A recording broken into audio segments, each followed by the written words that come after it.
What's up, guys? Gonna go over some back control today. In my career, I lost the back a lot in the beginning as a white belt, blue belt, and I lost a lot of opportunities to finish. And because of that, I learned techniques that helped me keep the back, and then in the future, I also learned how to better finish. And I'll go over those things right now with you. So we'll start with the hooks in, because it seems to me, in a lot of times, we get our hooks in at the lower level, but we also lose our hooks really easy. Things to remember. This grip, depending on how you do it, can make a big difference, because if he can control this hand, the top hand, he has a much better chance of escaping. So if you're going to do just a regular lock, the bottom hand should go over the top hand. Or you can gable. This is also good. I like this a lot. I think it's tight. I wouldn't recommend this. It's a little bit loose. Too much space. I do like it for body. If I'm double underhooks, then I like this one. But I don't like it for this one. So here I like these two grips a lot. Now, let's talk about what we should do when we're going to lose this position. So let's say we fell to one side. No, I'm sorry. Before that, let's say he pushes into me. Here, a lot of people don't feel comfortable here. It's hard to finish. So look what we're going to do. We're going to take our hooks and turn them into butterfly hooks right behind his knee. I'm going to kick him forward. 1, 2. Okay? Simple.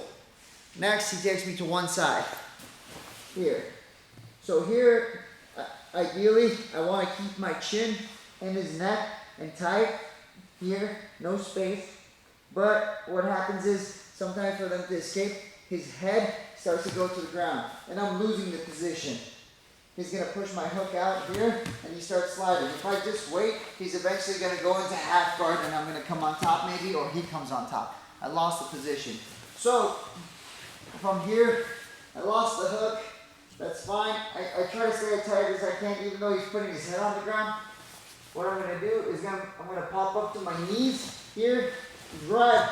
Do you see how I drive?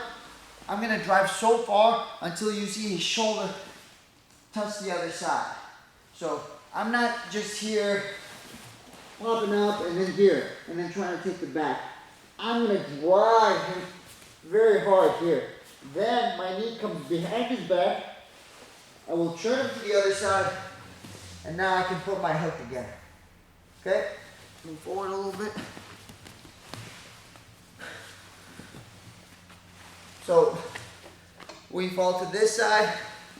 Again, he starts to get his head out. I lost the head position and I'm losing the legs. I'm going to take my own leg out, pop up to my knees. I'm going to drive forward. As I drive forward, I bring my knee next to his shoulder. Then I can easily pull him to the other side.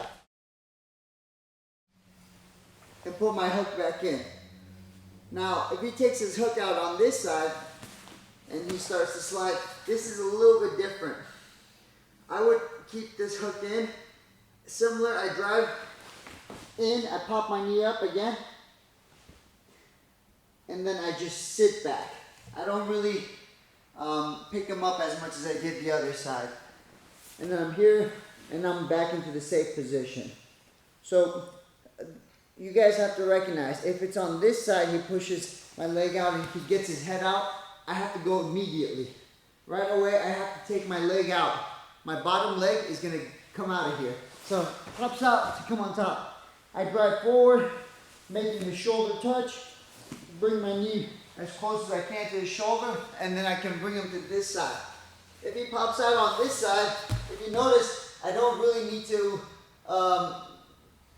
pop this bottom leg out. It's already out. So I just kind of drive forward, bring my knee under me, pull him back to the other side, and my hook is in. And I'm nice and safe. Okay?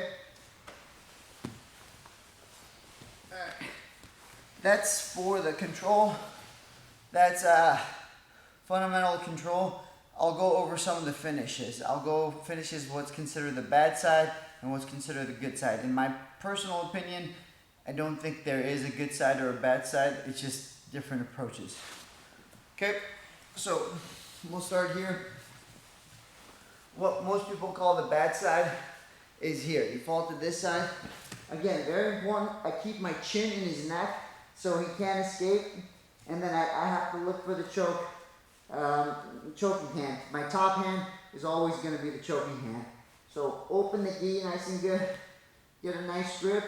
My second hand, I go here. I'm not a big fan of grabbing the pants. I prefer to stay on the gi itself, the collars.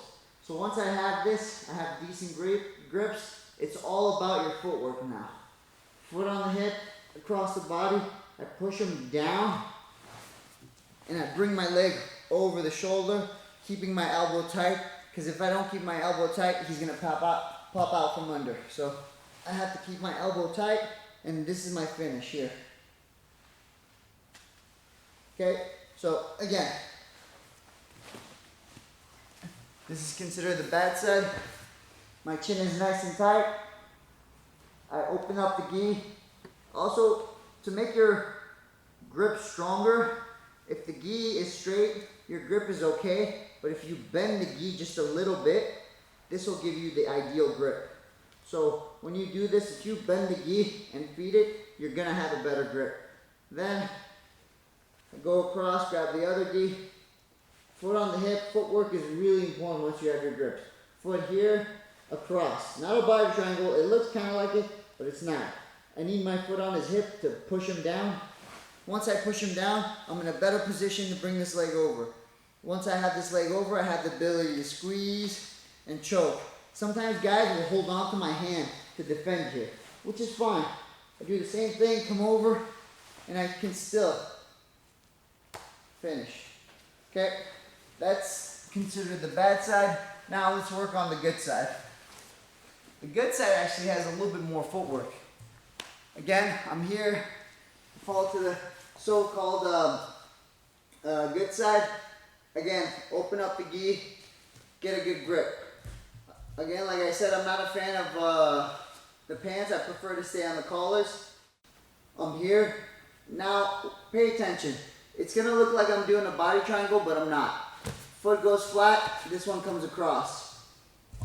People think I'm gonna lock up here, but I actually do the opposite. I take my leg out. Once my leg comes out, it allows me to drive forward to pop up to my knees. Then I'm gonna sit on my butt like I'm cradling a baby here. Now I hold him here. Bring my leg over his shoulder, and I finish again here. One more time. I'm here, nice and tight. I fall over to the side. Open the gi, get a nice grip. I don't reach for the pants, I'm not a fan. I prefer to go here. I think it's an easier grip to get than it is to get this one. So once I'm here, my goal is now the footwork. The footwork is what I'm focused on. Doesn't matter, even if I have shallow grips, I can adjust those later. My foot is going to come across as this one goes flat. So this goes flat, this one goes across. Then my leg pops out, which allows me to pop up to my knees. I sit on my butt, nice and comfortable. I do want to be nice and tight.